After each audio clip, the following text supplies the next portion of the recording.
5 reasons why Pawn Stars is totally fake. Now, all reality shows are not what they claim to be.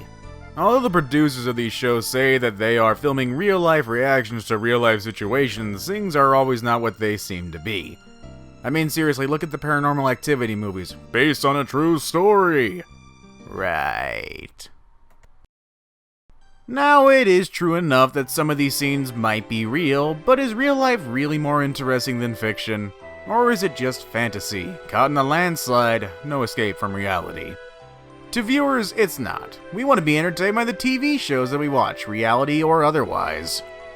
And although it looks more realistic than the most, Pawn Stars is a reality show that shows signs of fakery. Unfortunately, it's our sad duty here to expose the truth by giving you 5 reasons why Pawn Stars is totally fake. Of course, before we begin, please hit that subscribe button if you haven't yet, for more videos that are not fakes. So let's begin, shall we? Number 5. The pawn shop barely functions as a pawn shop anymore. Now, if you've been to one pawn shop, you've seen them all.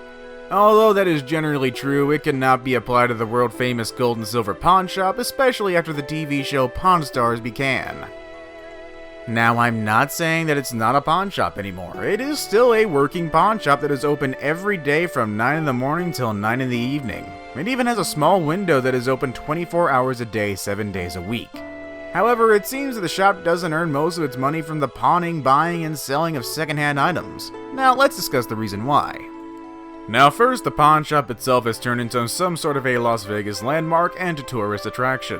According to Rick himself in an interview with Las Vegas Now, the pawn shop is currently competing with the Las Vegas sign for the distinction of being the #1 non-gambling tourist attraction in Las Vegas.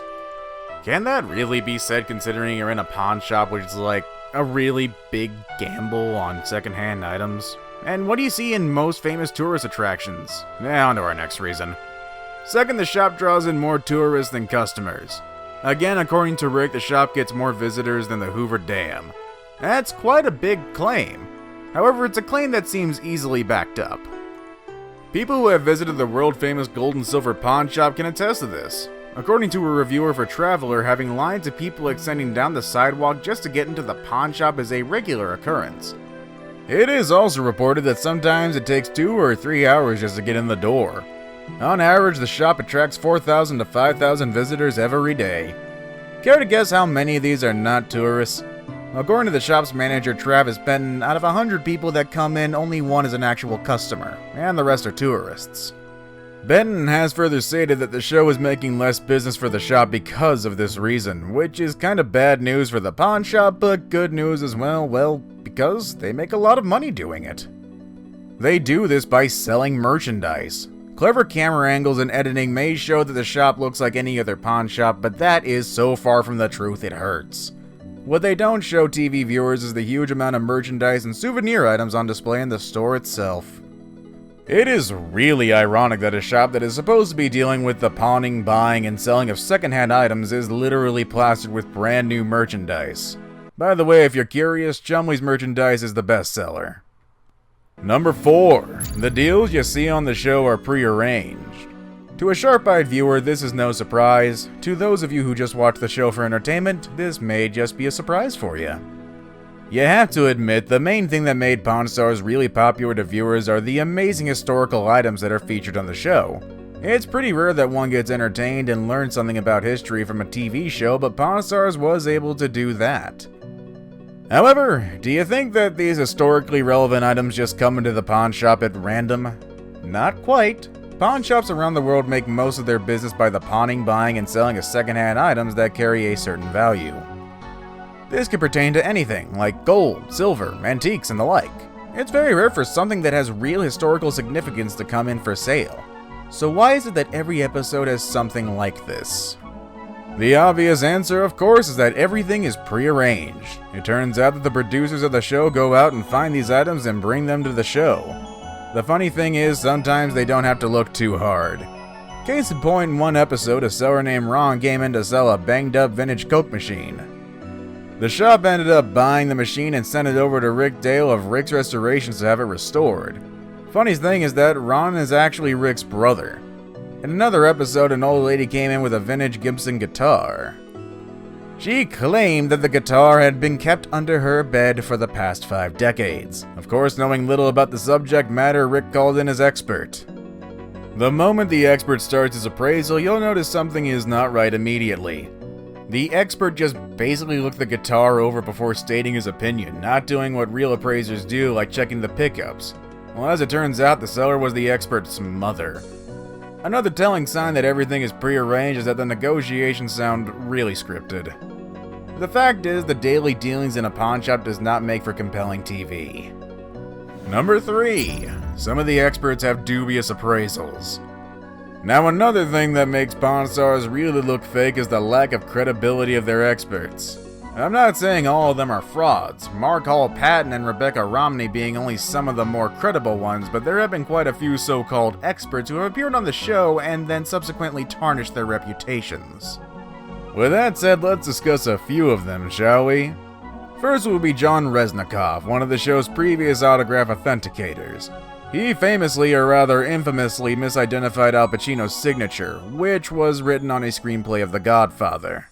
He, with all the confidence of Charlie getting the golden ticket from the chocolate factory, stated that the signature did belong to Pacino and is the real deal.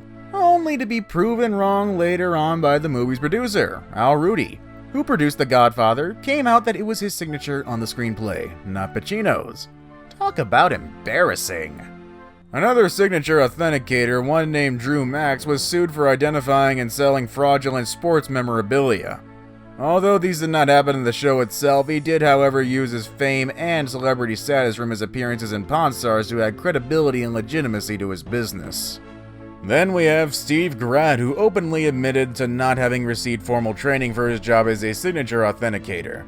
Grad rather received all his knowledge from the so-called king of memorabilia himself, William Mastro, who funnily enough was sent to prison for various counts of fraud. Number 2. Rick and the rest of the cast don't really work there anymore.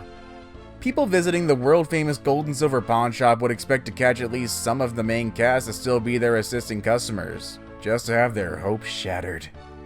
We do have to accept that Rick, the old man, Corey, and Chumley are celebrities now, and there are quite a few reasons why they don't work in the pawn shop assisting customers anymore.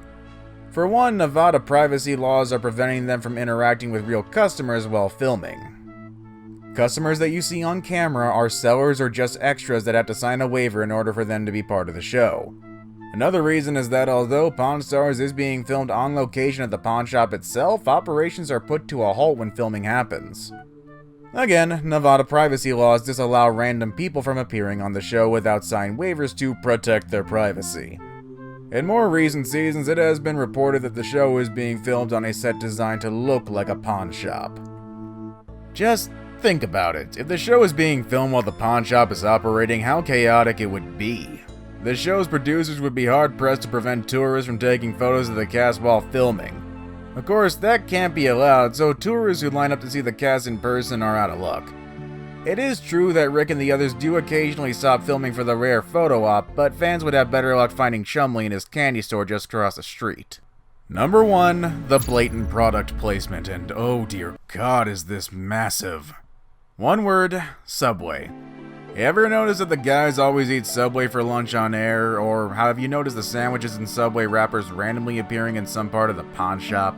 Or why on earth do they discuss Subway sandwiches using their full menu name? I mean, a chicken sub is a chicken sub, but why call it an oven roasted chicken sub or an oven roasted chicken club? Well, the short reason is one of the Pawn Stars' biggest sponsors is Subway. The show's producers can earn a ton of money by these blatant product placements. Another company that eagle-eyed viewers have spotted to be placed blatantly is Uma. Now, specific episodes have been obviously sponsored by companies as well. In a 2004 episode, a man can be seen trying to sell a Hoyt bow. Of course, an appraisal was needed, but instead of calling in an expert, the guys went to a store where the Hoyt name was placed everywhere, even on the employees' uniforms. Coincidence? I think not. Well, maybe, but highly unlikely. Further research into this matter has yielded pretty interesting info. Turns out that the Hoyt episode was aired only weeks after Hoyt released its latest line of carbon bows. But of course, we can't blame the show for doing this. Sponsorship money keeps that ball rolling, and if companies are ready and willing to spend a lot of money to advertise on your show, would you say no? Try it for yourself and play a game of Where's Waldo the next time you watch Pawn Stars, and try and find the sponsor's products in the show itself. And that was our video for today, everybody. Thank you for watching 5 reasons why Pawn Stars is totally fake. Be sure to hit like if you liked the video, and hit share to spread the word to your friends. Also hit the bell icon so that you will be notified every time we upload a new video. And believe me, we upload new and interesting videos all the time. Again, thanks for watching and see you next time.